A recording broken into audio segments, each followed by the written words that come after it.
Okay, so this is the little marketplace.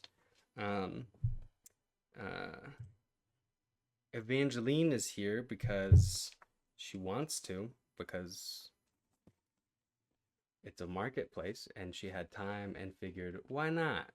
Before I go down into the sewers, why don't I see if they've got any fun London-esque things in the London market? And Maybe they'll have some napalm I can use. yeah, maybe they'll have something here or there that is like useful for your travels.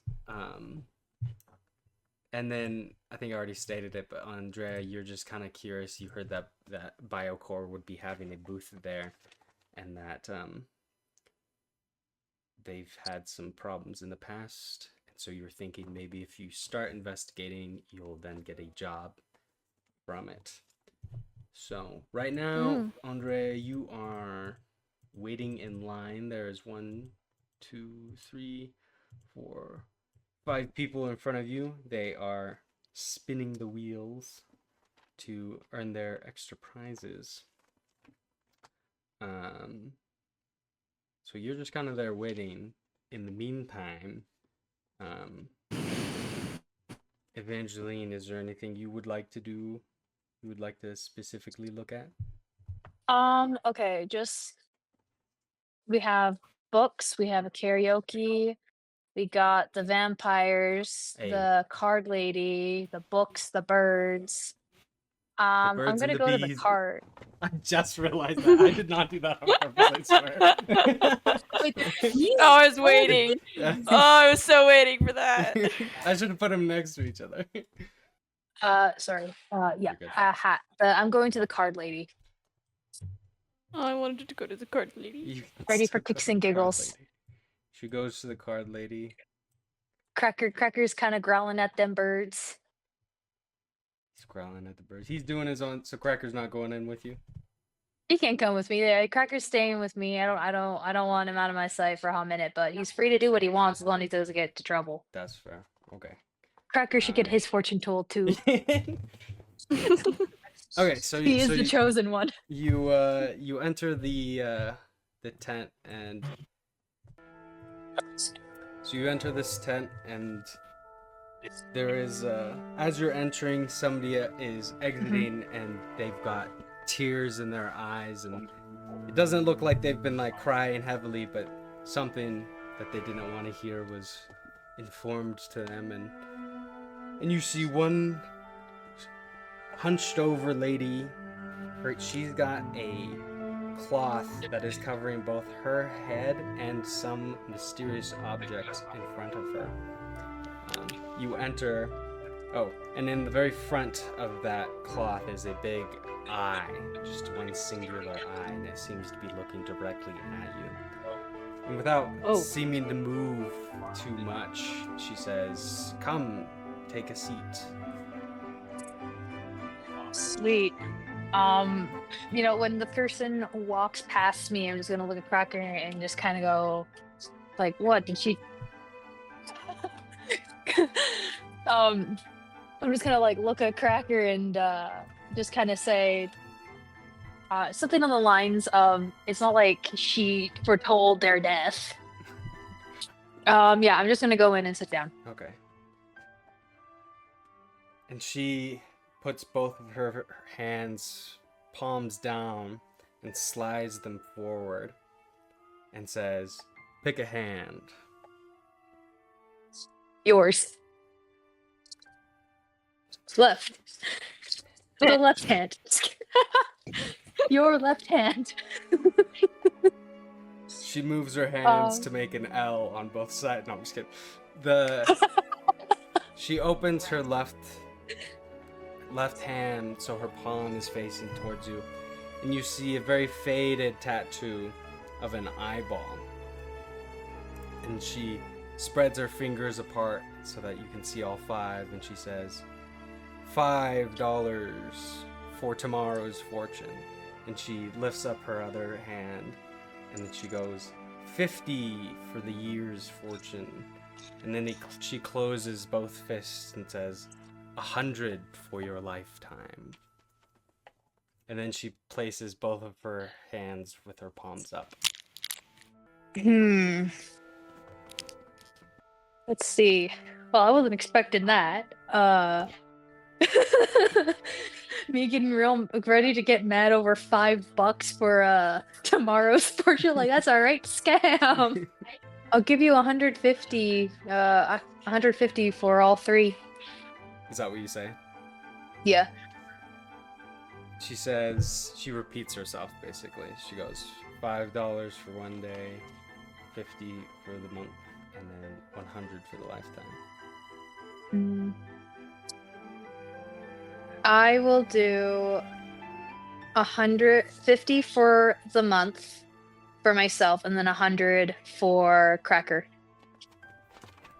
She gives a little come hither motion with her hands on both of her hands. Sorry, yeah, I'll come forward. She's just there kind of waiting. She's waiting for you to place money in her palms. That's what you get to feel. Oh, okay. Sorry, I was so confused. Yeah, I'll give her the money. I'll give her the money. In which hand? Whatever it is for the month. And then So I'll give her the 50 for the month, and then give her the hundreds in both hands, or whatever it is. Okay. So let's say 50 in the left hand, 100 in the right. Yep. Okay, cool. She grabs it and then slithers her hands back into the cloak that she has covering both herself and this mysterious object. And she was hunched over it, and she unhunches and straightens out her back, and the cloth folds over what seems to be a crystal ball. It is still covering her face though, but you can see in the crystal ball lots of different lights shining all about. And she again puts out both of her hands, both of them facing upwards, and asks, "Place your hands onto mine." Yeah, I'll put my hands in her hands. Okay. She grips your hands in a surprisingly strong way for what she kind of looks like. And there's a sort of warmth on her left hand and a bitter cold in her right. And she starts to mumble to herself. It mostly sounds like oohs and ahs, and then you catch a few words, and those who came before and those beyond, let us know what is the fate. Oh my. And then she starts vigorously shaking. Despite how tight of a grip she had, she tightens even more. You don't feel like you could very easily release your grasp from this woman. And she rocks her head back so quickly and violently that her flap of fabric that was covering her face flies over, and you can see both of her eyes are completely black. She seems to look directly at you despite the eyes not able to see directly at you, and states in an unworldly voice that doesn't seem to be her own, "Two dormant powers lie within you. One easily awakened, the other, through much pain, will be also awakened. Only one is able to be achieved, for the other does not like the one. The decision is yours." And she slowly loosens her grip and stops shaking and lets her hands back down onto the table. And then she seems to snap back to her senses and realize that the shawl is no longer covering her face, and quickly grabs it and places it on over her face. And then she puts her hands out, makes a graspy motion, and says, "Hand me the dog." I'm just gonna put Cracker on the table, and you know how they do with the owners do with their cats? They'll lift up the front legs and just kind of. She'll do that on the table. Okay. I'm just gonna like tell Cracker like don't bite her. Okay. She's gonna spaz out. She grips onto Cracker very quickly.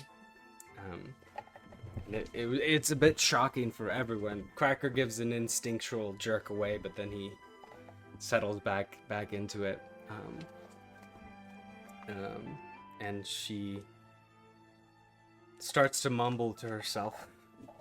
And none of it really seems to be all that understandable. Mostly oohs and ahs, but you do catch a few. Those beyond, tell us the fate. And she makes this weird kind of whimpering sound. And this like Oh. low, I'm not even able to replicate it, low guttural growling Trying to sound. speak in Cracker's tongue. Yep. For Cracker's ancestors are not human. Oh boy. And then directly after gives a oh, oh, oh, gives a bit of a howl. And then she says, I see it now. You noble beast, a protector of life, a sniffer of shadows, biter of ankles, survivor of much. She says, listen close, little one, for your next trial comes up close. A bad bitch is coming. She walks on loud shoes and carries no leash. You will know her scent of citrus and sin. When you see her, bark once if you wish to stay, bark twice if you want to live. And then she stops her shaking and seems to compose herself again and releases the grip on the dog. Cracker immediately, as soon as she releases her grip, he takes a few steps back and nearly falls off the table. I scoop him he up. starts to fall off the table. He promptly falls off. Yeah. Bad bitch is coming. Yep. It's a good thing I was muted. I just choked on my water. I was not expecting that. Oh boy. Yeah, I'm okay. Okay. Okay. I'm gonna scoop up Cracker, make sure he's okay. And she says, best of luck to the both of you. And gives a wave of her hand, and she places the cloth back over the crystal in the middle of the table. And during this, Andrea has moved one person in front. What next? I'm assuming Andrea is gonna stay in her line, yes? Sadly, yes, but I definitely had my attention towards the the little card vent and everything because I heard the howling. Yeah. So obviously that got my attention. And just kind of see Evangeline like walk really fast. Like I don't fully get like her. Can't see any details, but I'm just like, what the heck was that about? It has also caught Markets. the attention of two kids in front of you who begin to giggle and point at the tent and then run over, and you move two ahead. So you are one away. Yes. How's Cracker? How's he feeling? I'm not sure. Yeah, he did. I mean, he did have like some old lady grab his hand, start barking and Yeah. howling in his native tongue, and tell him like, "Oh, you're a noble beast, but a bad bitch is coming. Like, if you want to live, you got to do this. But if you want to do other, like that's weird." Mm-mm. But then again, he is just a dog, Okay. so I don't know. But he's close to you. He's not wandering a whole lot anymore. Mm-mm. Yeah, Stuck to you. I'd probably put him in my little baggie. Yeah, I Put him in there just so then. Yeah, I'm scooping him up, put him in a bag. Where to next? What was this one here? That was sausage. Oh, never mind. You hear a big old man say, toughest meat in London. I'm gonna go to the bad books. The bad books. If there's a line, I can wait in line for the bad books. There's not a line for the bad books. The bad books are filled with very old books. Let me turn on some light jazz. Hang on. There's a live jazz performance, by the way. Makes sense. Makes sense. The store is filled with old books, but a very young storekeeper. It is a girl that seems to be roughly 12, 13 years old. She doesn't look at you because she's too focused on her phone. Okay. I'll just peruse the books and see what they have. Cool. We've got history books, history of London. We've got cooking recipes for home wives. We've got hiking books for best places to hike in the UK. We've got how to fish on shorelines. And then we've got How to Kill a Vampire. 101. probably no. And then we've got a how to maintain your refrigerator and other appliances from the 1950s. Say that again? How to maintain your refrigerator and other appliances. I might poke at the history book. History of London. Yeah, that might be useful. Okay. Would you say poke at it? Do you mean literally just poke at it or like open it? Does it look like if I poke at it, will it disintegrate? It's very old. Poking at it will not disintegrate it, but the spine looks very fragile. It looks more like it's there for antiques and looks than it is for actual eating. I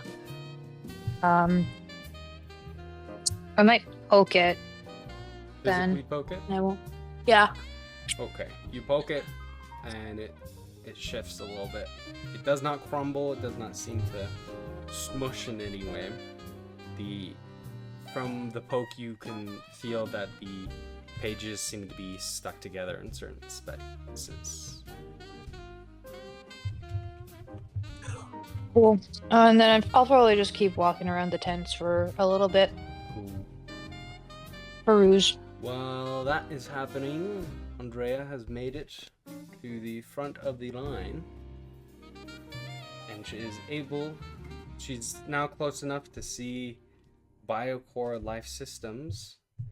They've got like one of those, like stand things with a little, information thing on it. The table is filled with a bunch of little trinkets that are on the wheel of fun, and you've got a very energetic looking 20-something-year-old girl saying, all right, this is our next contestant. Feel free to give the big old wheel a spin for your next prize. There's a big wheel with a bunch of different options on it. Oh, and she hands you a pamphlet. A little pamphlet for Biocore. Great, thanks. Alrighty. So I grab the top, and with as much strength as I can muster at that time, I throw and have it spin. Oh, wow. Dang. A little bell goes off. And the employee lady gives a little clap of her hand. She goes, oh my gosh, congratulations. You have won a free health consultation from Biocore Life Systems. And she hands you a plastic card, almost like a gift card, that says free life or free health consultation from Biocore Life Systems. Come into, and it gives an address to get a free health consultation at no charge. It's on us. And then at the very bottom, it says, to you, our next success story. Oh, this is definitely an evil corporation full of vampires. This is so vampire. I don't trust this whatsoever. Okay. I take it as like, well, thank you very much. I will for sure be coming. I don't know. Success story. Sounds And like human experimentation to me. as you are walking away, it now becomes aware to you there was a man sitting behind where the spin wheel was. You didn't notice it because he was behind the wheel, but he is making direct eye contact with you, and he's got a pair of shades on, but he brings them down to the bridge of his nose and seems to be peeking over them, and he makes direct eye contact with you. I see that. And I know something's up. So, what I do is to not look suspicious and wink at him. He's a little taken aback, and then gives a simple nod and puts his sunglasses back up to the bridge of his nose. Okay, I turn away and do a relief sigh. It's like, huh. Whew, that was close. I almost blew my cover. Right on. Do you say that out loud or like in your head? Because like Almost blew In my the head! cover. In my head! I was in the head, I should have clarified. Even if I said it out loud, it would have been more of a whisper. Do you want to explore some tables? Yes. We're gonna... I'm starting to feel a little hungry after being in the line for so long, so we're gonna go to the hot dogs. Cool.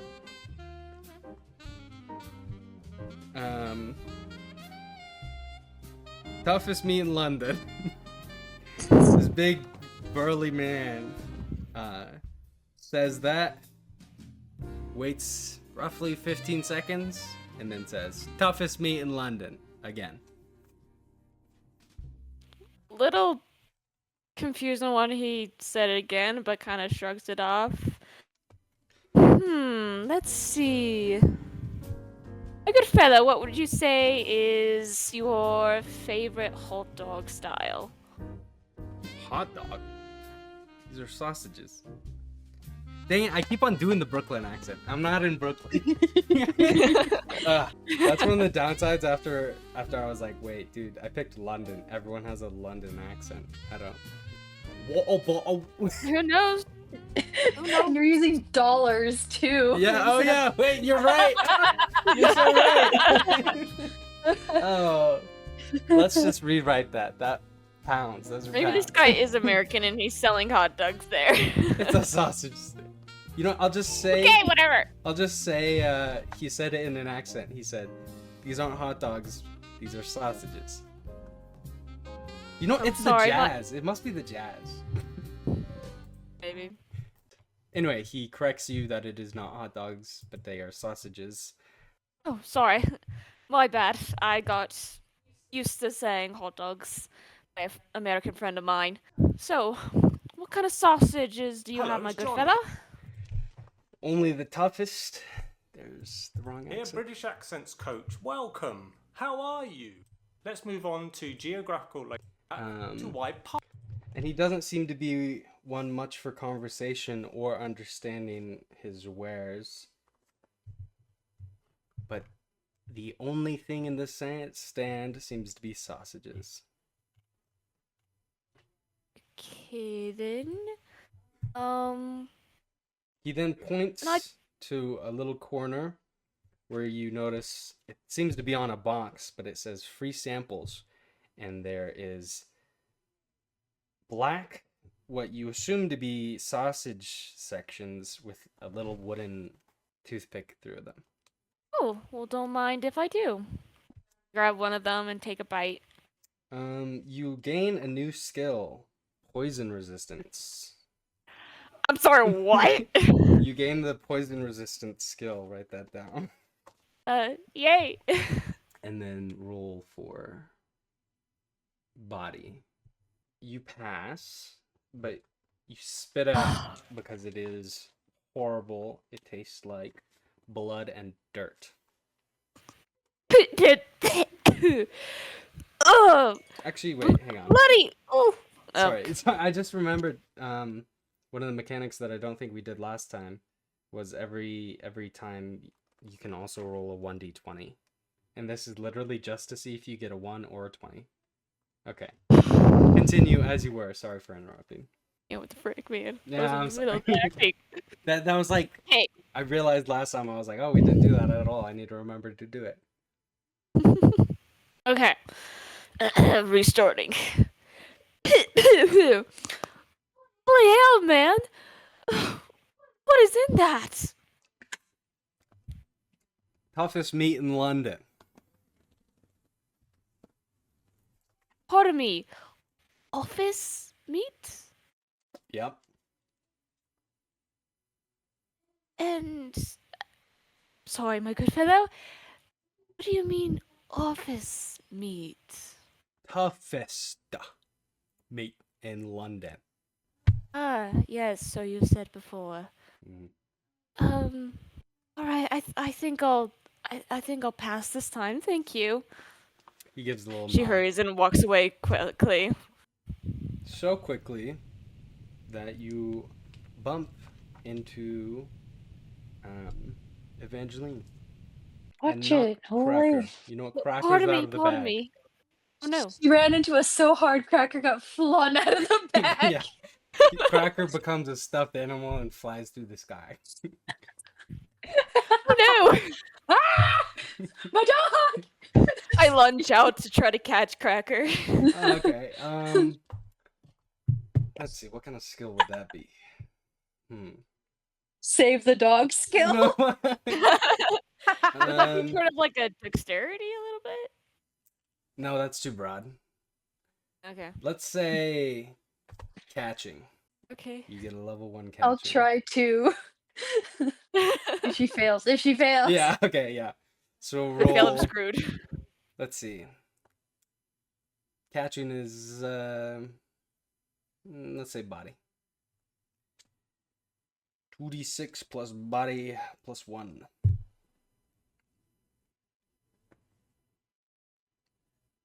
Okay. And then a d20. So you don't catch Cracker. You like you're able to touch him, but he like falls through your fingers. Thankfully no. he kind of or well, did you want to do something if she failed? Yeah. Yeah, what do you wanna do?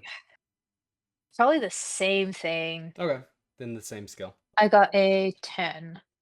Okay, you also fail. And roll a d20 real quick. Oh, shoots. Hey! Oh no! You don't fail. Dang. You don't fail. So, as Cracker is slipping through her fingertips, you with one hand reach out, grab Cracker, and in one fell swoop are able to swipe him back into the bag. Nice. Holy. What the heck? Meanwhile, me over here just totally dives in and face plants. Okay. So you Right got, into the ground. You got skid marks on your shirt now. That's the sound that you hear Yeah. as This I'm is the- skinning across. This is the catching skill, right? Yes. Yeah. And I got a level 1 in it. Yeah, and then roll a d6 to see if you level up. Yeah, I'm gonna check on Cracker. Like, are you okay? Oh my gosh, that was right. Oh boy, are you okay, Cracker? And I'll look down to her like, you gotta be careful where you're going. Holy, you nearly killed my dog. Could have got freaking brain damage. She's traumatized enough by that old lady over there. I'm just like twitching with my face still to the ground, like. I'll help Listen her up. up. I'm so sorry. I don't know what got into me, and I apologize. Yeah, all right. And I'll help her up. Um, She did try to save my dog. I'm gonna say recover teammate as a skill. You are Hey, level successful and you 16. help her up. Roll a d6 to see if you level up. Hey, rhymed up with up. Cool. So you're able to help her up. Sweet. All right, there we go. Brushing myself off. Whew. Thank you. Yeah, no problem. And I'll just head out, walk, keep walking through the market. Which way? To the right? The exact opposite of where she's going. Okay, so she's walking this way. She came from the sausage, so. Or what? I'm getting them mixed up, sorry. She came from the sausage and going towards the books, so. Yeah, I'll make my way up between. Are we able to go between the tents? Yep. Yep. Okay, I'm gonna go between the tents and go up this way. Cool. Watch the hat tent is gonna have one of them stone masks. Do you investigate any particular booth? I'm do the museum booth. Okay. So at the booth there is tiny little artifacts. They look to be replicas, not actual artifacts. Most of them seem as though there's some kind of carved out stone. You've got little bracelets and such.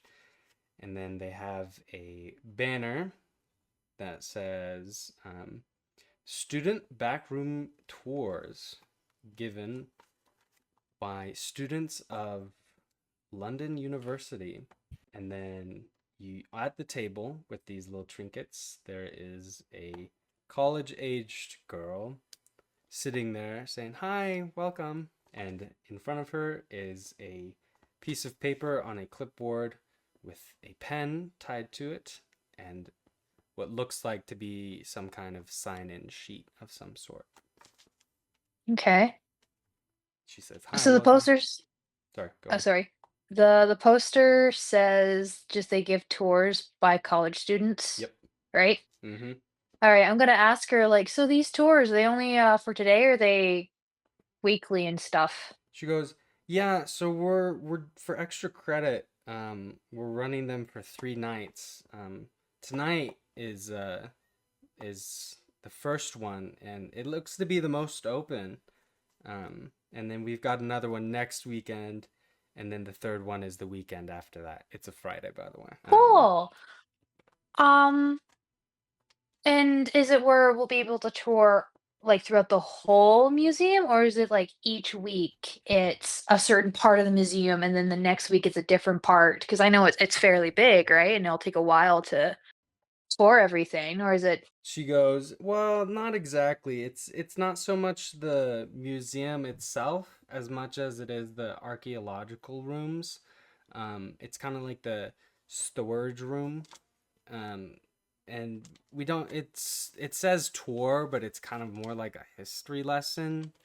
We Huh. bring out some of the artifacts and we give a lesson on what they are, and our professor's there to kind of make sure we're doing the right thing because he works at the museum as an actual tour guide. And it's just kind of a extra credit to help us get used to teaching history to other people. But it's Oh, it's not really the that's museum. cool. It's more like the backroom artifacts and stuff. So it's actually, I think it's cooler than the museum itself because it's stuff that isn't behind the glass. Yeah, that's actually really really cool. So with these artifacts in the storage rooms, is it always the same artifacts, or is it like the 3 nights that you do it'll be different artifacts? Yeah, they'll be the same. We'll be doing the same artifacts every time. Nice. Okay. And your professor, what's his name? Hang on a second, I wrote this down. His name's Professor Belmont. You must be the Belmont. Yes. Yes. Oh, can I roll like if I've heard of this name before, either like on the website or on a poster or something? Yeah, yeah. Maybe a recall Yeah, recall? that's a good one. Let's go with recall. Found him on British Tinder.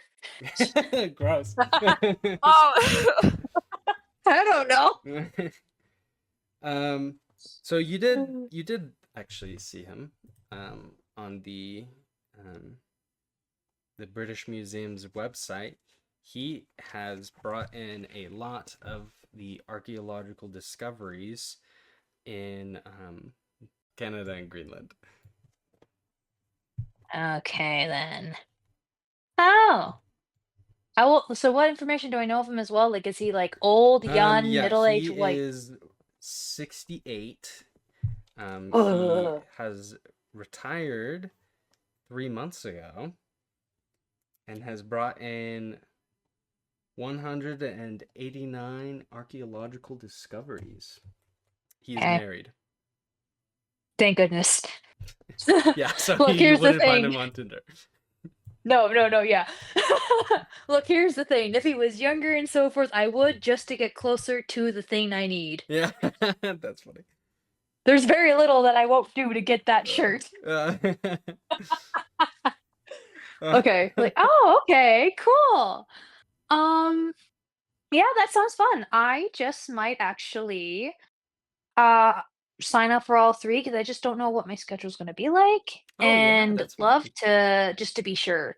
So I'll sign up for all 3 days, and then I'll put reminders in my phone, uh, and so forth like that. So now I have that done. Right on. Thank you. Thank you. Yeah, thank you so much. I look forward to it. Yeah, and then I'm just gonna peruse if that's okay. Just have a look at some of these things. Yeah, go on. But yeah, so yeah, that's what I'm gonna do is Cool. peruse through all the artifacts Cool. that they have artifacts Artifacts. So and just while you be perusing, um, what is do I our? need a peruse skill? No, you don't need to peruse. You can stay perusing at that table. What is Andrea gonna be doing? What booth will she hit next? I'm gonna check out the birds. Birds look cool. Also, birds are a good way for illegal stuff. Let's do it. Okay. So you walk up to the bird stall, and there's a bunch of little birds in cages. Some of them are parrots. There's one toucan with a big old beak. But that's in the back, and you're not sure if it is living or not because it does not move and it does not blink. And there is a man who seems to be in his 30s, and when you approach the table, he stands up and walks a little bit forward so that he's almost leaning over the table and says, "Hi, welcome." Hi. Yes. I was just curious about your little shop here. What are all the bird types that you have? Well, there's parakeets. Those are a big seller. They are very smart, but they are also very loud. They live for quite a long time though, and we've also got these finches. They're the cutest in my opinion, and I like their beak. We've got a cockatiel. Sorry, I'm reading this directly.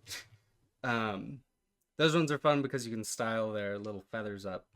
And then, personally, I think one that really needs a home is this canary that we've got here. Canaries are actually really cool because they have a very sensitive respiratory system, and they show signs of distress when the air is not clean. Hence why coal miners used to bring them into coal mines because they would freak out and usually die before it would start affecting humans.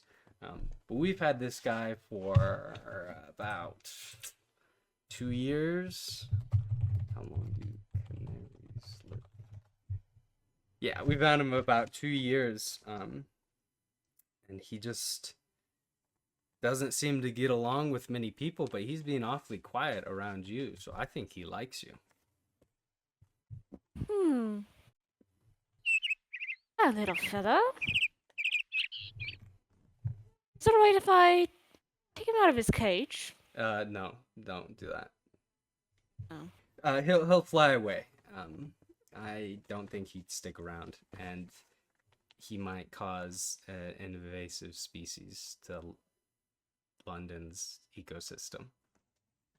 Okay then. Well, I like pull up like $20, lightly slap it on the table. What other birds do you have? Kind of winking at him, like trying to get him to give me more information with the money. And he goes, "Oh, the canaries are 30 pounds."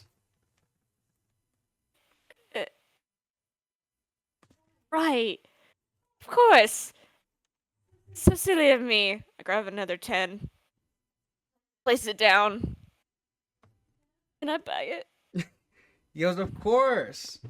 And then he takes the canary cage and he places it in front, and then he pulls out a sheet from underneath the table and he slides it forward and says, "You just have to sign right here and it's all yours." Okay. Yeah, of course. I begrudgingly sign it with a strained smile. So I just realized what I had just done. Right on. Well, take good care of him, and I'm sure he'll take good care of you. Have a good day. You too. I walk out of the shop. What am I doing? You just I'll bought never a get the canary. promotion with this kind of mindset.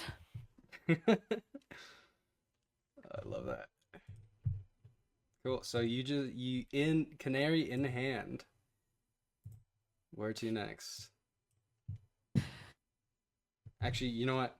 You feel guided towards the museum one.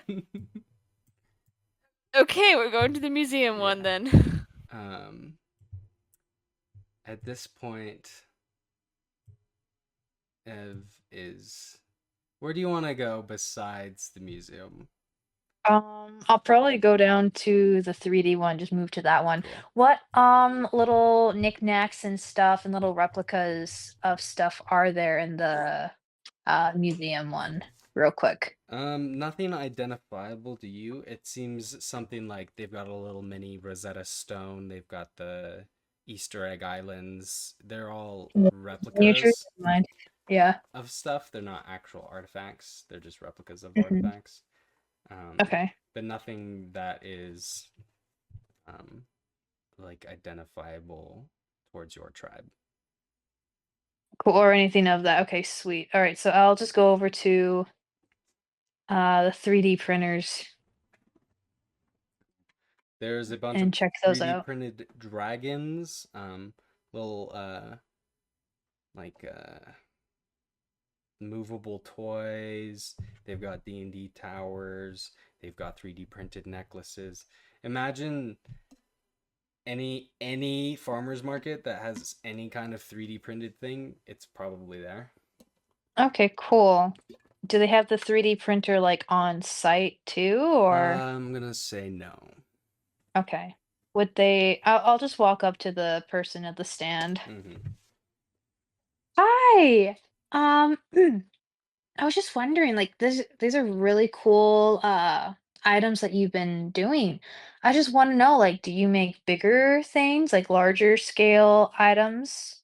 And it's this big old rotund guy, and you sort of got him off guard with this question. He goes, no, not really. Mm.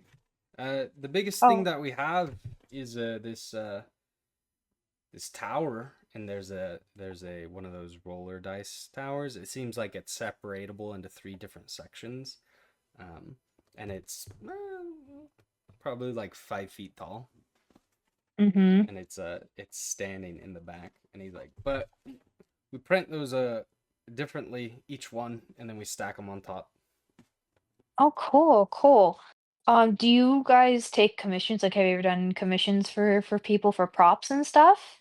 And he goes, if you have the 3D printing file for it. Okay, cool. And how if it's a very unique type of object, how does one make a file for 3D printing, like for you guys to use? They just have to be in so basically how this works is I download a it's like a file with a Mm-hmm. .cnc extension on the end, and I put it into my system, and the system knows how to like what to print it, and then it just prints it off. So we don't actually design any of these um, any of the merchandise. We buy the files from people online, and then we print them out and Okay, then sell them. So we're the cool. middleman for you. We'll do the printing. We don't necessarily do the designing. We'll just print it and then sell it. So Okay. if you Do have you guys that have the CNC file, we can print it from there. Okay, cool. Do you guys have like a business card that I could or like a website that you guys have that I Yeah, could yeah. contact you with? He points behind him, and there's a big banner that says All uh right, sweet. I'm gonna take a photo of it. yeah. And let's just say I wrote some of this information down in like a notes app Yeah. or something because I Hmm. have an idea. Okay. uh, but it's yeah, so that's what I'm gonna do. Like, thank you so much. I might come back around and have a look at more of these stuff, but thank you again. And then I'm gonna move to the what is the circle one? Baked Blood? I don't goods. know. Yeah, it's baked Baked goods goods? now. But Oh, okay. I'll just have like a peek as I walk by, but I'm aiming to the good books. and then while you were going away, the guy mentioned he's like, we've also got stuff to buy online if you would prefer, but it costs more for shipping. Oh, sweet. Okay, thank you. Cool. All right. I have an idea. And I'm saying this in my head, like, okay, I have an idea. Yeah. This might come She's in handy. scheming. Oh, I'm a scheming. I've been scheming this whole time. Let's see. And then I'm gonna have Andrea will be investigating the museum as well. So there is a like a sign that says student museum backroom tours given by one of the students. And then on the table is a bunch of little small mimic relics, seem to be carved out of rock. And there is a college-aged girl sitting there with a what seems to be sign-up sheet. And she says, "Hi, welcome." Hi. You tell me what's in the museum today? And she's a little Stolen goods. you overhear in the distance somebody yelling about stolen artifacts. um, um. she's kind of taken aback, and she goes, well, in the back rooms for this tour that we're giving, okay, tonight, the one that we're giving tonight, we're gonna be going over some of the uh, dinosaur fossils, and we're gonna be going over some Native American pottery, and then we've also got some and she's kind of like sitting there thinking for a little bit too long, and she says, they're kind of hard to explain, but essentially droppings from ancient peoples. Ah, droppings. Mm. Intriguing. Well, Whitey? And then she perks up really quick, and she goes, "Oh, and we also we got a journal. It's not so much an artifact, but the museum will be displaying it soon. But we've got a journal from one of the researchers that was that disappeared mysteriously. But we've got his journal. I think his name was Dandy Sparrow or something like that. And Andy Sparrow. yeah, Interesting. I'm very intrigued by the journal. yeah. Well, we're gonna be giving a tour, and we're gonna talk about it a little bit, on the tour later tonight. It's actually really empty. There's only 3 people that signed up for tonight's tour, so tonight would be ideal if you want to come. Then that would be perfect for me. Sign me up. Yeah, no, yeah, just put your. She slides the um note forward and says, "Yeah, just put your information here, and we'll give you the information and let you through security." She goes ahead and signs it. Cool. All right, thank you so much. Well, guess we'll see you tonight. Will do. Have a good day. Is there anything else you guys are dying to do in the market before we switch into this evening's museum exhibit? I'm I down think- to the museum. Yeah. Cool.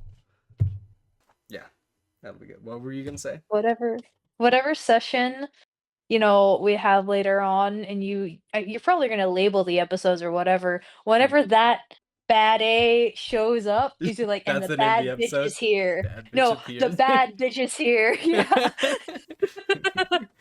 So in the distance, Cracker smells a bad bitch.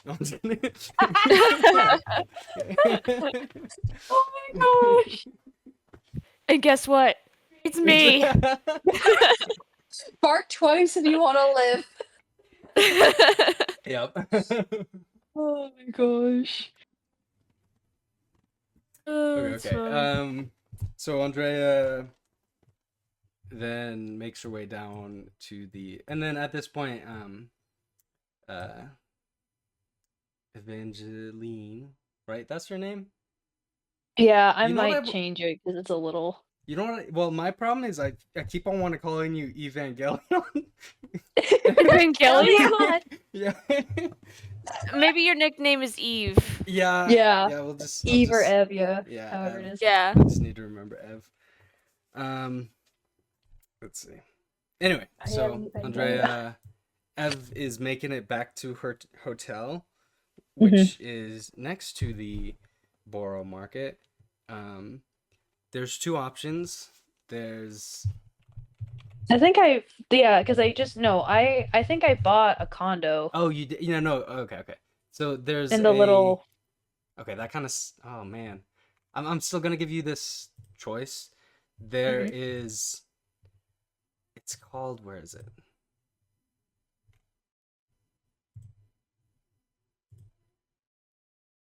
It's called. So you've got 2 choices. There's Golden Express, which is a hotel essentially, but it's like one of those higher end hotels.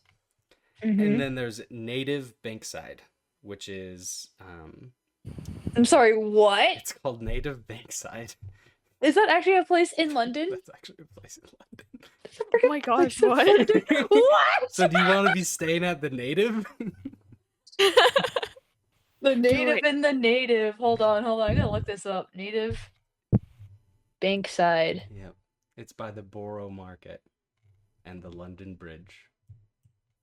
I'm gonna go on the native one just for the kicks and Yeah, giggles. Like okay. that's freaking hilarious. Sweet. Oh my gosh. Was that like intentional? Yeah, well, so because I was going through the map and I was like, this thing's called the Native and it's a place to stay. And then I was like, oh, but it's like, is it a hotel? And I was like, well, it's kind of one of those like hotels where it's like you have a kitchen and you have a living room and a bedroom. So it's like a living space, So I was like, Yeah, I'll just offer I'll go it, in but- there. Cool. That's hilarious. So you return back to your native hotel. And Andrea goes to the fortune teller's tent. And she's standing outside of the tent and she sees the sign that says fortunes told, palms red. Okay. My character is definitely someone who's a little bit skeptical, but is willing to like try it, thinks it's just fun, maybe like kicks and giggles, but never truly believes that any of it's real. Are you gonna go inside? Yes. Okay. Out of curiosity, Andrea pulls back the drapes and the bead front door and sees what looks like a piece of cloth floating and vibrating with hands sticking out from the side of it. And she sees someone's back is facing her, their arms stretched up, holding on to this floating cloth with arms. And she hears this odd croaking noise. So essentially, sorry, there's a that's the- person in there getting their fortune told, and this lady's levitating in the air. Oh, gotcha. Like, oh, dear. Okay. And I'm just gonna like wait there awkwardly, like, what am I supposed to do? Okay. While you're there panicking over what you just witnessed, an older lady then walks out with her eyes wide open, and she's clutching her metaphorical pearls. She does not have anything over her neck, but she's clutching her hand up near her collarbone. It seems a bit uneasy as she's walking out. Doesn't make eye contact with you, eyes wide open, and just walks out. Do you I'm wish getting to more get your fortune concerned, told? but I also am just like, you know what? Maybe she just didn't like her fortune. Yeah. No, that's probably it. Continues to go to the lady, the fortune teller. Cool. So, same situation. You see a cloth drape over what seems to be the top of someone's head, as well as a mysterious object. On the front is one big old eye, and it seems to be looking right at you. I'm assuming you have a seat in front of the fortune teller. Yes, very slowly. Yeah. Cautiously, you take a seat, and her hands whip out forward, and she says, "Pick a hand." Um, we'll go with the right hand. She puts an L on both of her fingers to check. No, I'm just kidding. Yeah, just the your my right. She she lifts open her palm towards you, and you can see a faded, looks like tattoo of an eyeball. And she spreads her fingers apart and says, $5 for tomorrow's fortune. And she does the same with her other hand, opens it up. $50 for the months. And then she says, 100 for your lifetime. I think in my mind, oh great, we got some sort of scam artist. Well, I've already committed, and I decide to go for just the $5 one, the tomorrow one. Do you... Oh, dang it, I said dollar again, didn't I? I meant pounds. Yep. I meant pounds. Do you say anything? Yes, I say, I'll do the fortune for tomorrow. She recedes her left hand back into the cloth, and her right hand turns palms facing up, and she gives a little graspy motion with her hand. Ah, yes, right now. Gotcha. Get out the £5. Get it. Give it to her in her hand. Okay. Her hand slinks back underneath the cloth, and then she reaches out both of her hands with her palms facing up and gives another grabby motion, says, "Your hands." I slowly give her my hand. She's got a grip on your hands that is stronger than any old lady you would have expected any old lady to have. She starts to make Oh. this. She starts to make this mumbling noise under her breath at first. You hear ancestors. Let us know the fate for now. And as she's mumbling, every once in a while you catch a few words. It's getting louder. Her speech is getting louder and louder, and she begins violently shaking. And in an otherworldly voice, she seems to say, and it seems not so much that it's in your ears, so much as it's in your bones, she says. Breadcrumbs found do not always indicate a full loaf is left. And she slowly fades the shaking and releases her grip on your hand. And then her hands slink back under the table and she says, "Thank you." Huh. Thank you, fortune teller. Well, if nothing else, I guess I'll be on my way. You see the cloth nod. Cool. Did you exit the tent? Cool. Cool. Yeah, that weirds her out Yeah. a bit. And just like, what was that all about? Breadcrumbs? Not the whole loaf? This lady's crazy. Man, $5 wasted. Okay, so it is time for the museum backrooms tour. Are you able to see the map? Yeah, just gotta make sure. Yep. Mm-hmm. Okay, cool.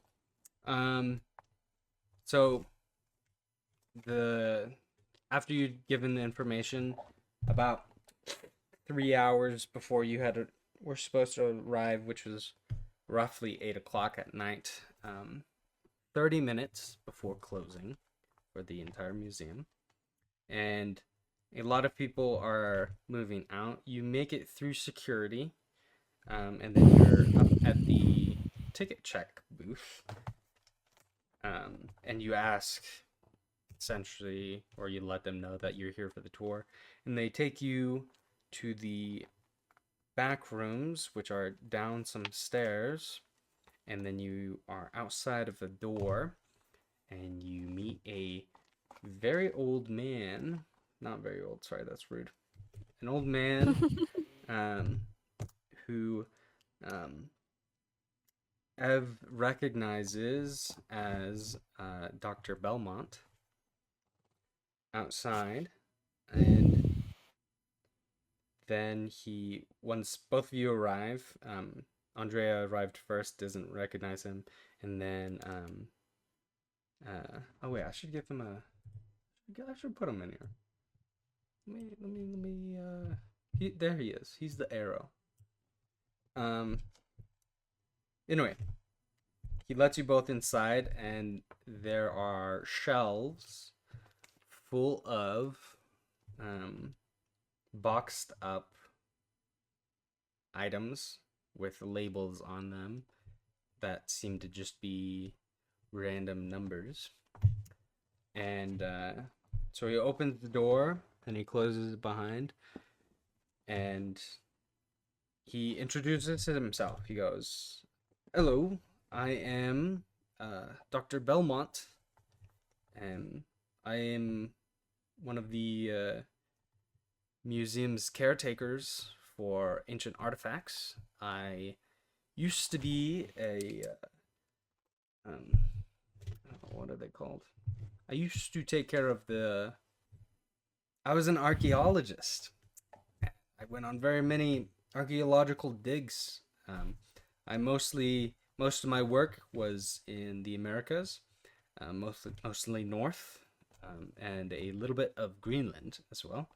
I pride myself in my work for understanding history and how different peoples survived and lived their lives back in the way. And I believe that some of the artifacts that they left behind tell us a tale of how they lived their lives back in the day. And it's very fascinating to me. Unfortunately, the student that was supposed to give you today's little lecture slash tour was unavailable to present. And so I'm standing in last minute for you two because the other participants that we tried contacting apparently did not make it on time. So it'll just be you two.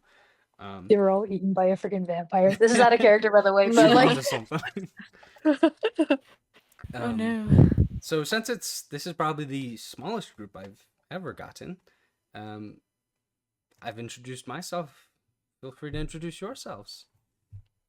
Oh wait, real quick. Oh, I totally forgot about this. There's no dogs unless they're service dogs. Is Cracker registered as a service dog? yes, I would, Okay. even though he's not really a service dog, but I was able to get the papers done. Yeah, he's an emotional support animal. Yeah. Okay. I couldn't- Okay. He's in my little bag. Yeah, He's yeah. hopefully Okay, quiet. I yeah. don't know. You can choose. Yeah, He's probably breathing a little heavily. He'll be in your bag. Okay, so sorry for that side note. So he asks you to introduce yourselves to him, essentially. Hi, my name's Andrea, and I was really interested in some of the history of our country and all sorts of things, so here I am. And you? And he gestures towards Ev. I am Evangeline Rivers. I'm just kind of new in town, so I thought it'd be cool to get some tours of the museum. Yes, of course. We're happy to give them. Did you say what was your last name? Rivers. That's a. I don't think I've ever heard that last name. You're not. I can. From your accent, you don't seem to be from here. Where are you from? Where are you visiting from? I'm from Canada. Oh, what part? The southern part. Oh, okay. I did a few expeditions a little bit more north of there, I'd say. Not quite as south. But yeah, very cool. Well, glad to have you here. Hope I can teach you all there is to know. Are you curious about Canada's history or I'm good with any history. Yeah. Oh, okay, yeah, of course. Yeah. and well, I can't remember. What did you say your name was? Andrea? Yeah, Andrea Peacock. Wait, what? Andrea who? Peacock. Accent all gone. He Andrea Peacock. he gets a little bit quiet and his pupils seem to get a little bit bigger. And he shakes his head as if he was in thought and he goes, "Oh, okay. Well, let's give you to the personal tour." And he starts by explaining that. Oh wait, where's the pointer? Here it is. Boop boop. He says he basically, I'm not gonna bore you with it. He goes through some boring history of different archaeological discoveries that he's had. And then he moves up to the next section. And as he's talking, he starts to get very excited and very into the information that he is given, and seems to be caught up in his own mind, not really paying attention to your reactions towards any of this information. And then at some point he what are your guys' reactions towards this? Yeah, kind of not fully paying attention. We're just kind of like trying to be patient for when the time comes for the journal. Cool. he realizes, or well, Andrea, what is your reaction? Sorry, wrong person. Oh, eventually, it's I get that mixed quiet, up. quiet interest. Like I'm observing him Hmm. and Hmm. listening, Cool. but I'm quiet about it. Yeah. So, in his excitement, he starts to realize that maybe this isn't the most exciting thing, and he has an opportunity with such a small group. And so he goes, "What? You know what? Do you want to see something really exciting? Since we've got such a small group, and are you guys able to keep a secret?" He asks.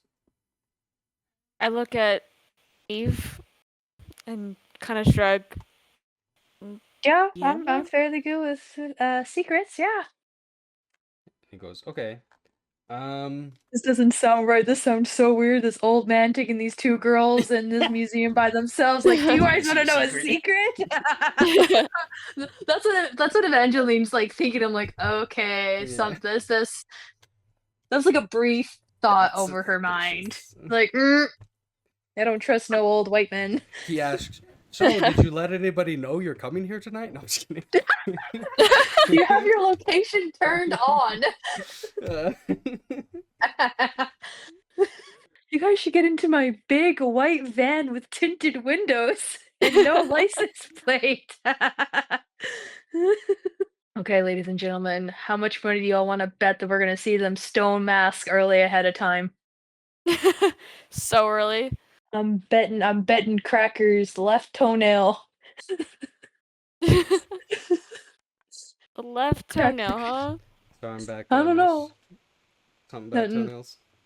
Evangeline can keep a secret. I don't know about Cracker, but luckily he's a dog. Oh yeah, thank heavens. And then he asks, just kind of as you're walking to the next section. So, what do you guys do for a living? Uh, um, like I need to think of like some sort of not quite alibi, but like Are you saying this out loud or in your head? No, She says, in "I my need head." an alibi." What? No. I mean, there's nothing too suspicious about being a personal investigator. Yeah, but yeah. Okay, it's up to you. But having like, if you want to keep a secret, what do you do for a living? I'm a private investigator. Maybe I don't show you guys. That's fair. Exactly. That's fair. Just kidding. Ooh, you almost got me. Honestly, first thing in my head, tattoo artist. Oh. Just gonna go with that. Okay, wait, hang on. Real quick, do you have any tattoos? No. Okay. Okay. Oh, what are you wearing? You're probably wearing like long sleeves, something like that, so they Yeah. don't know. Right. And it's like Yeah, that'd be true. weird if you ask them. You can tell them like, oh, Yeah. it's a stomach tattoo. Yeah, right. It's a hip bone tattoo. Be like, can we see? No, that's weird. Yeah. So he after you say tattoo artist, he kind of is like, "Oh, that's cool. I'm not very artistic myself." And he's saying this as he's walking over this way. And then he tells you, he's like, "You guys wait there. And this is a desk. Why can't I double tick? Oh, we're so getting kidnapped. We are so getting kidnapped. There's a desk right here. It's a very long desk, and there's a lamp and there's some seats, and he gestures towards the seats. And there's some boxes with a bunch of paperwork in it, and a opened box with what looks like rocks and fossils inside of it. And he says, "Wait right there, I'll be right back." Can I glance at the paperwork? You can See what's glance on at top the of it. paperwork. Skill to read. Yeah, skill. Do you want to be sneaky about it? No, I'm gonna make it obvious. I was just gonna lean over and have a look Okay. at it. I'm not too worried about it. Do you want to speed read? Sure, why not? Okay, let's do speed read as a level. Roll for speed read. That would be mind. So let's see. Do 2d6 plus mind plus 1. And then I roll the 20. Okay, got a 13 from the 2d6 plus 6, and then got a 19 for the roll 20, and now for the d6, I got a 2. So you are able to flip through the files, and it's an outline for documents of artifact number, and it's a bunch of numbers, and then it says where obtained, and then it says condition, and then there's a little like empty space for pictures to be drawn, and then there's a bunch of lines, and you're flipping through, and it's mostly the numbers are there, the conditions are varying, the pictures, some of them look like they're bracelets, some of them look like they're rocks at a quick glance, and they give little details on what the artifacts are. You find out one you flip through is about a shard of pottery found at the bottom of a lake up in let's see, I don't know, northern Canada somewhere, and a bunch of other random artifacts, and then you come across one. These are all mostly loose pieces of paper, but there is a file. Okay, here you go. You open up the file, and there's a big stamp on it that says access level 315. Do you continue to read it? But access level 315, right? Yep. Yep, I'm gonna continue reading it. Okay. So it's the stamp was over the entire page, but seeing through that, you can see what looks to be a drawing of some kind of spine. Spine? Okay. Like a spine of a creature, possibly human. There's a spine that has similar traits to what could be identified as human spine, is what is seen as the drawing. The number is 38149. 38 or 3, A 8, as an 8, apple? 8. 149. Okay. Yep. Artifact 38149. And in the notes, it says the votive spine. Anyway, it's from the little paragraph, you can ascertain that this is an artifact that was found inside of a cave next to other artifacts and was removed and placed in the British Museum for safekeeping. And at this moment, Dr. Belmont comes out and he sees you with this folder. Question, where was the folder located? It was like at the very top. So it's at the desk. At the desk? Yeah. I'm just gonna say that it started to slip. Like, oh, sorry about that. It actually started to slip, and I was just putting it back up before it fell off. Roll. Okay. What should we?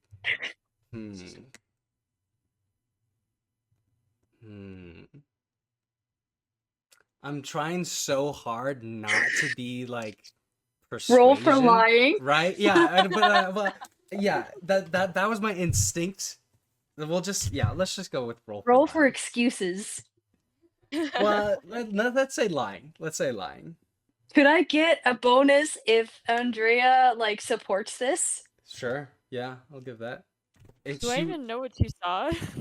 She would. Okay, she would have to. Yeah. Wait. Wait. Hang on. Wait. Before we do this, what was Andrea doing this whole time? Is she seeing this? Oh, I love this. I'm so bad at it, but I love it. I'm learning. I think when I go over, like, this is before he showed up again. Yeah.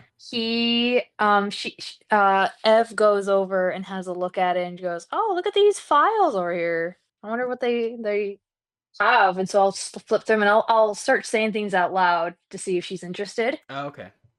And then be like, "Oh, here's this one. Like, this one is some sort of spine." And I'll look over to her and go and just see, like, do you want to know more about it?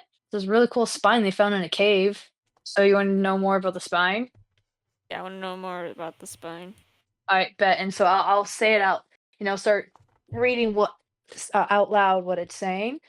And then would we hear footsteps since there's only like 3 of us Um, and his little professor shoes like yeah, sure. okay, I think that would give me enough time to like Yeah, close the file yeah, and that's get fair. into a squatting position as if it did fall over. Okay, okay. And so like, "Oh, Let's sorry, this one like was falling off and so I was making sure it didn't spill out." well, let's have you roll for oh, I'm blanking for words, but essentially like scenario Lying. setup, and then again for lying. Improv. Yeah. Well, Okay. we'll do scenario setup, Okay. and we'll roll for that first. Not bad. 12? That's not bad actually. Super good. Is that with the Hold modifier? on. Yeah, that's with the mod. Oh, hold on. That's just the 2d6 plus the 5 plus 1. Okay, yeah. Okay. And then roll a d20. Mm-hmm. Yes. Oh, Let's go, Nice. baby. that's crazy. It worked. It worked. Man, too bad this wasn't for the lying bit.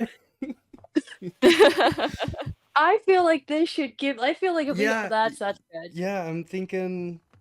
Okay. There's just there's just a window beside the desk, and it was left open, and there's a wind that gushed. In the Gust. basement?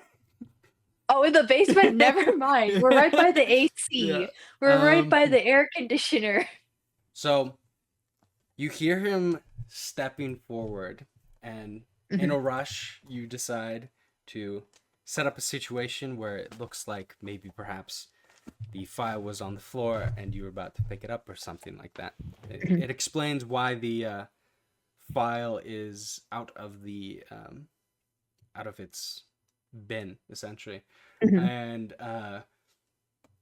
as you start to lean forward, Cracker, because you're leaning forward, the bag is opening more, and Cracker starts to fall forward.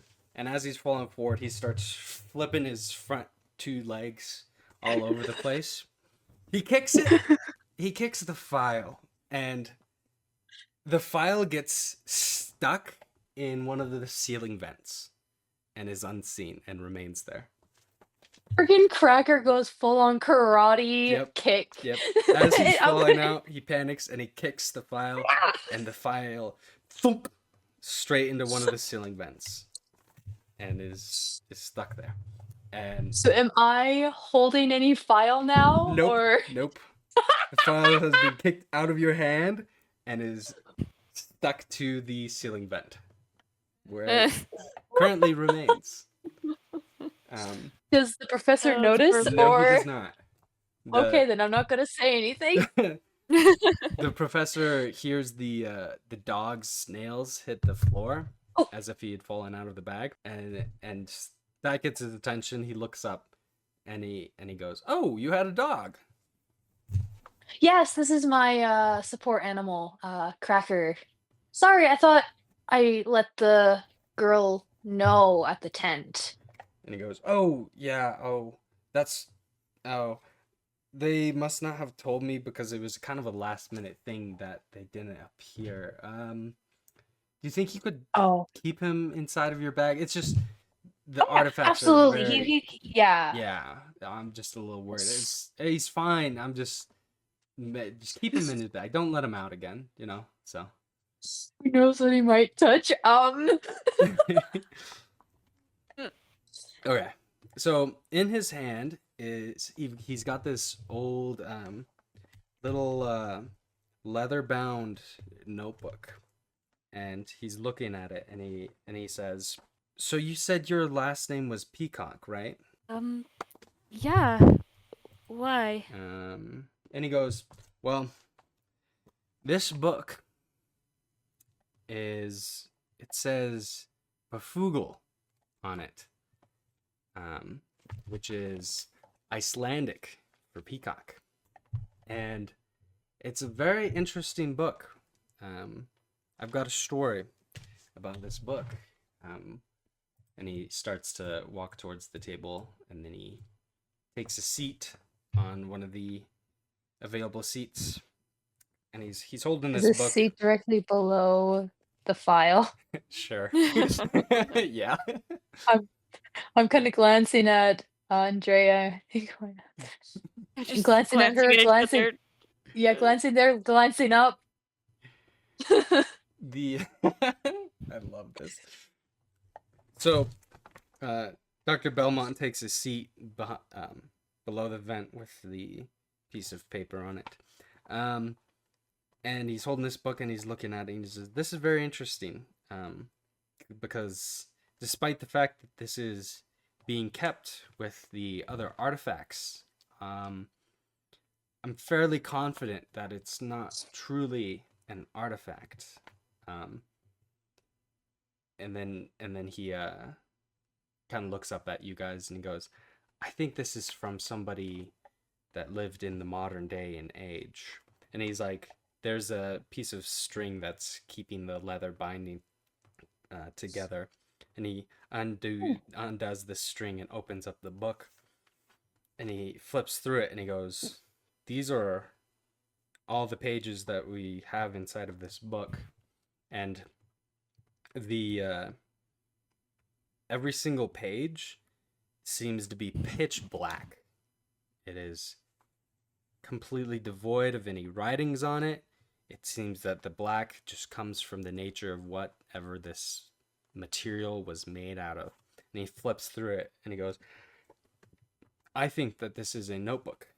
I think this is a very special notebook that somebody left behind on purpose at one of our excavation sites."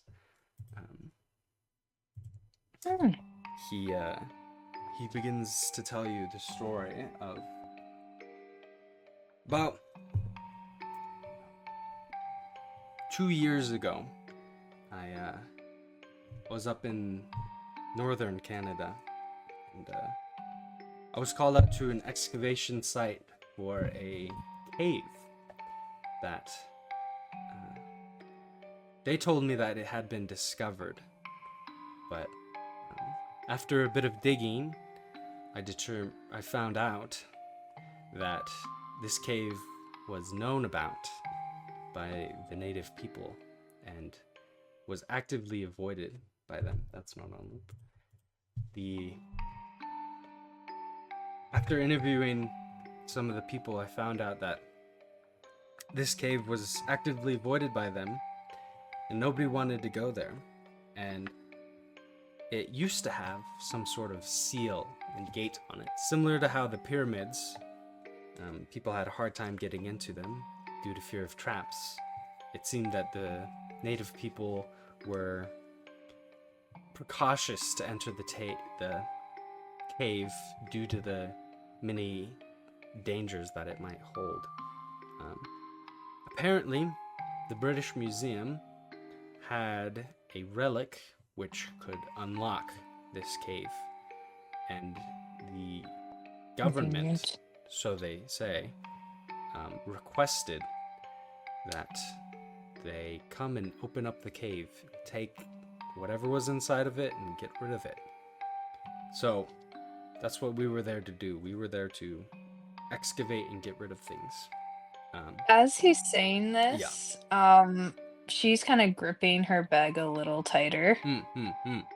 Like I'm just like, she's totally thinking like, "Oh yeah, sure, Right. take what you want. Like you didn't even ask.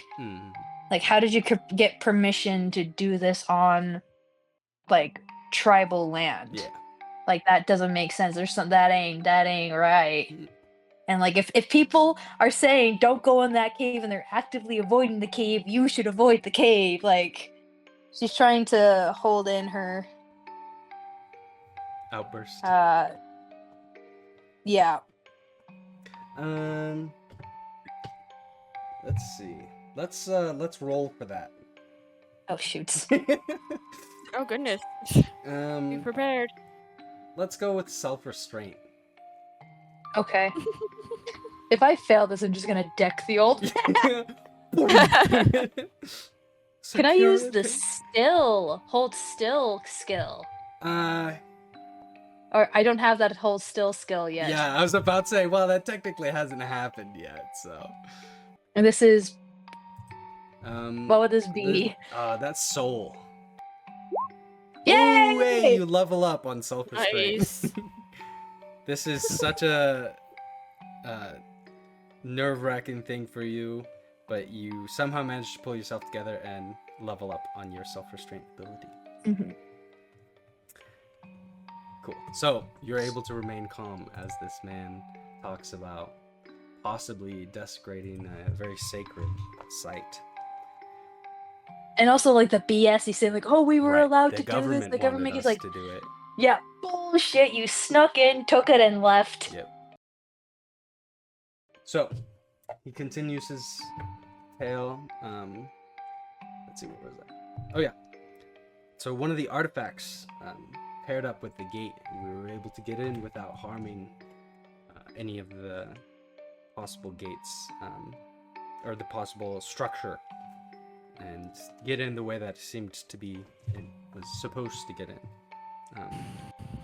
I wasn't during the initial opening of the gates. That had happened roughly a year before I was on the excavation. By the time that I had gotten there, it was more of what seemed like a cleanup crew. We had only excavated 3 relics, which I thought was significantly more. I would have suspected that by the time we got there, we would have to dig in order to find more relics. But we found 3 additional relics. And one of those relics was this notebook. But from everyone I've talked to in the museum and at the university, has been unable to pinpoint this notebook to be any later than the last century. So it's rather modern.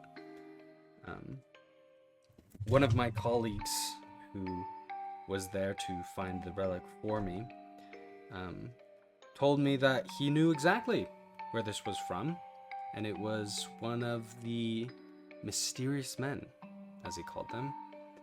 Apparently, the excavation crew in charge would close off the site at night, and a new crew would come in, and who knows what they did inside. He said it was... Probably stole some stuff, but who knows? Did you say that out loud? No. Good. You restrained yourself. That's right. And he says that a different group would go in at night than would work during the day. And he says that when they would come in after the night crew went in, there would be things missing, and they were always told that they were excavated. They were also told that it was a very dangerous site, but they never really saw any danger during the day, except for one section that was always sectioned off. Not with tape, but with boarded up. It was boarded up with rope and boards. And he said he was always curious because he always heard this sort of rhythm in that part of the cave, almost a pulse going on. But one day, he met one of the men that goes in during the night crew. He said that one of the men came dashing out of the cave at almost superhuman speed, and he was very quiet, and he ran straight into my colleague, and he had a fierce look in his eyes, and he apologized, and then he pointed at the book and says, "This is important, but this doesn't belong here." And apparently he ran off. Then the next day, he saw him go back in with the nighttime crew again. He says that perhaps the man had gone mad or crazy for some reason or another, but he remembers the leather binding of that book. And the story fits with a crazy madman talking about how important a book is, but on the inside it's really just blank pages. But it's the opposite of blank pages. Anyway, fun story. That's what this journal is about, and he places it on the table, and one of the pages floats down onto the floor. Pages of from the mysterious notebook, or from the Yes. one on the ceiling? The Oh, okay. mysterious notebook. Yes, nothing has happened with the ceiling notebook. The one single black page of this small little notebook floats down to the floor. And then he goes, okay. And he doesn't seem to notice this. Okay, yeah, okay. And then he gets up and he goes, okay, that's about that. But, and then he kind of like leans forward, to like, it was sort of almost like he was trying to jump scare, but without any loud noise or sudden movements. It was a slow move forward. He goes, but. Say that again. You kind of cut off. Yeah. Yeah, he kind of like moves forward after he says he's done, and he goes, but, and he like puts his hand on the journal, and he goes, but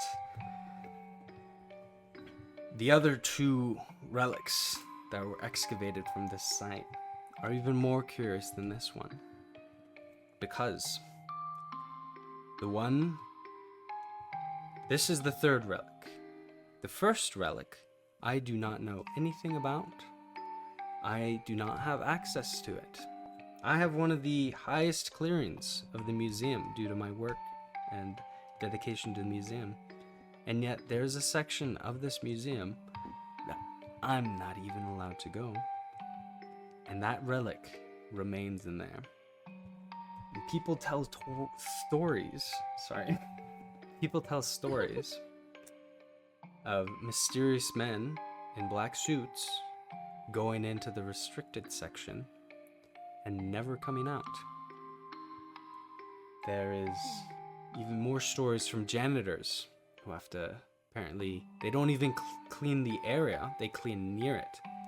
And they say they hear that same rhythm and pulse that my colleague did while he was in the caves. And so, do you believe in ghosts or not? My theory is that something or someone died in those caves and is haunting one of the relics. I've handled many relics before, and I believe 2 or 3 of them have haunted me. But I still feel a great sense of fear about going into the restricted section. I've dealt with the hauntings for the other relics. They haven't scared me. A bit of poltergeist, it's fine, it's whatever. But just that fear, it's the opposite of curiosity.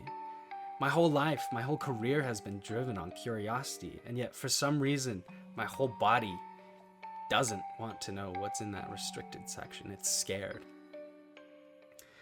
And then the second artifact item is not in the museum anymore. It was stolen. About a year ago, we got a break-in. None of the priceless artifacts, so they say, none of the high price, none of the ones even higher than the high price. It's just one random little object. It was. Better not be a freaking shirt. It better not be a shirt. So help me, skin. It goes, I don't know much about it. I only got to carry the box with it, but it had and then its name stuck with me. It's called the votive spine. And the air turns on at this moment. Oh shoot. Oh. And the file piece for the votive spine comes fluttering down and lands face up on the table. And the man stands up, shocked. His face is pale white, We just scared scared this out man. of his mind. And he says, "I have to use the restroom," and he darts out really quickly out into the hallway. I didn't grab the notebook, but okay. He left the notebook. I'm gonna take photos of it. I'm gonna take photos of the notebook, and I'm taking photos of the spine. Okay. Roughly 10 minutes pass. Anything in particular you want to 10 do? minutes? You went to the bathroom for 10 minutes? I'm getting the vibe the man did not go to the bathroom. I'm getting the vibe he did not go to the bathroom. He's either dead or he's calling the cops. Or he's got a... Or- Or he's got a He's calling upset those tummy, men okay? in black, and we're gonna... He's calling the men in black, and we're gonna be getting, like, whatever, memory erased, dragged into a white room. So I'm taking photos of that, of the spine stuff, and the notebooks. Okay. And then I'm immediately emailing them to my other email, and then deleting those photos off of my phone, like full on delete after. Right on. I I'm risk it. grabbing the black notebook. The entire notebook? Yep. Okay, cool. Taking that with me. You want me to take photos of that, or? Yeah, where are you putting this notebook?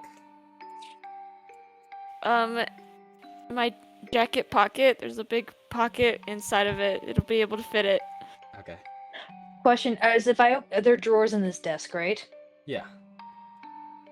Is there? If I open up them drawers, would there be a notebook similar to the one she took? No. Darn it! I was hoping to like put a fake notebook there, so if he pops up, like, where's the Indiana notebook Jones go? swap it out. I mean, like when he shows up, if he shows up again. Yeah. He's gonna ask about it. maybe, either one of you comment on seeing the other person taking photos or the other person taking the book. Do any of you comment? Nope. You're just silently. I'm not saying. I love it. Yeah, we're doing our thing. You side eye each other, but don't say anything.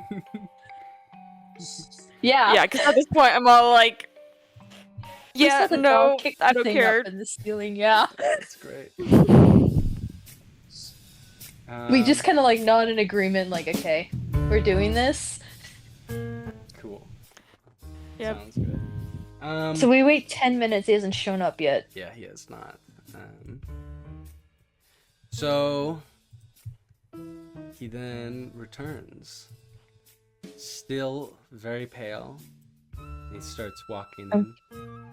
I'm gonna meet him halfway so that he's not like by the desk. Cracker, where'd you go? Why there's two of me? There's two of me now. Is there really? On my screen, because you moved my character, No, there's only one and on mine. I was in the process of moving my character when you moved her, and so there's a Oh. little ghosty version Oh, of I her see. on her original spot. That's It's funny. fine. It's fine. Cool. Okay, but yeah, I'm gonna meet him in this way to block. Not block, but like so Prevent that him he from- doesn't see, oh, the notebook's gone. Yeah, yeah. I'm gonna kind of like, as I'm about to do that, I gesture her like, let's go ahead. To hopefully she follows Andrea. Yep. So I dragged Andrea with me over here so that he's not by the desk to see the desk is missing a artifactual notebook. Nice. Cool. And then so he's sweating hard, and he's pale faced. He goes, "I am so sorry. And he stutters a bit. He goes, I had an upset stomach that I was not ready for. Maybe that's what one of my students had." And he kind of giggles to himself. He goes, I'm so sorry about this, but I think I'm gonna have to end the tour there, real quick. And Yeah. sorry about that. No, of course. Really quick, Andrea, can you roll for hidden pockets? Okay, yeah. What dice do you want me to roll? 2d6 Which- plus Body to see how much it bulges. Yeah, body. Because you pass. He does not notice. He is Oh, yay. very preoccupied in whatever he... Does it help He's that I was worrying like in about- front of her? Yeah, Probably. yeah. He turns around and then he kind of what the heck? He actually escorts you out of the museum. Okay, cool. Oh, you didn't level up. Anyway, and then you both exit the museum with the information, the pictures, and the book. Yeah. Yep. And that is where we'll end this little mini session. For before you know what my favorite part is? You guys haven't met in the sewers yet. So hilarious. Yeah, because like you've seen, like she saw your foot, but then nothing else. She just saw the bottom of my boot, Yeah. and I'm not even wearing those same boots here. Right. Would I recognize her voice? I literally then? just thought that, and I was like, oh, maybe, but yeah, whatever. We're not gonna go all the way back and Echoey, redo watery. that. Yeah. You're not No, maybe thinking. Yeah, you're probably like, that sounds familiar, but no, why would she be in here? Yeah. Mine is like, oh, there's someone else in the sewer. There's someone else in the sewer. There's someone else in the sewer. There's someone else in the Yeah. sewer. Yeah. That's fun. Cool. Yeah, so that's Awesome. the end of that session. I'll go back and edit the video and then send you your fortunes. And then Bet. all that fun stuff. Okay. Any We're questions? gonna have men in black suits gonna come after us. Yeah. So great. Watch out. The Crap, spine no. is just the mask's extra part. Hmm. There's a whole set of like It's the whole mask, body. the spine. There's like shins. There's toes. There's like ugh. There's a whole skeleton. Armor. Yeah, skeletal armor or something like that. Cool. The spine's gonna turn you into a werewolf. Yeah, oh my gosh. That's actually kind of cool. Uh-oh. No. Let's not say we You did. shouldn't have done that. Yeah. Giving the DM ideas, no good. Oh shoot, what have you done? Cool. Well, is that it? Yeah. Yes, sir. Gucci. Okay. See you That was next fun. week, hopefully. Yep. Sounds See ya. good. Bye. Alright, bye.